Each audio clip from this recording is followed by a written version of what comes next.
আপনার জানার মধ্যে অনেকে সুইসাইড করছে কি করে নাই? জোরে বলেন না। অনেকে কষ্ট সহ্য করতে না পেরে সুইসাইড করে। যে সুইসাইড করে, বিষ খায়, ঘুমের ওষুধ খায়, কিংবা অন্যান্য পথ অ্যাপ্লাই করে, যখন ফাঁসিতে সে ঝুলে যায়, ফাঁসির মাধ্যমে সুইসাইড করতে গেলে তার আবেগটা, তার কষ্টটা যখন তার ভিতরে আউট অফ কন্ট্রোল শয়তানে বানিয়ে ফেলে, সে আউট অফ কন্ট্রোল হয়ে যায়, তখন সে নিজের হাতে দড়ি বাঁধে, তখন কিন্তু সেন্স কাজ করে না। যখন সে এটাকে রাউন্ড করে, তখন সেন্স কাজ করে না। যখন সে ঝুলাইতে গলার মধ্যে লাগায়, তখনও সেন্স কাজ করে না।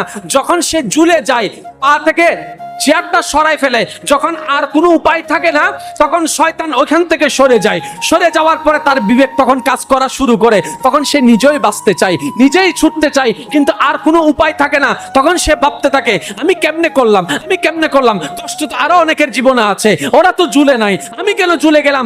এই জন্য ভাইয়েরা, শয়তান থেকে সবসময় সাবধান থাকতে হবে। তাকে কখনো লাই দেওয়া যাবে না, পাত্তা দেওয়া যাবে না। সে আসার আগে এই রাস্তাটা বন্ধ করে দিতে হবে। এটাই হচ্ছে ইমানদারের কর্তব্য।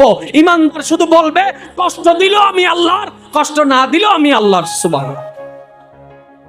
আপনার শুধু একটাই কথা থাকতে হবে, আলহামদুলিল্লাহ। আর একটু জোরে, আজকে থেকে সব জায়গায় কি বলবো? আরো জোরে বলেন, কি বলবো?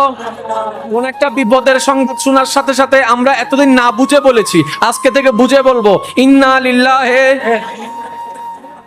তার মানে যখন আপনি এই আয়াতটা পড়বেন, মনে মনে চিন্তা করবেন, এটা তো আল্লাহর, এটা কার?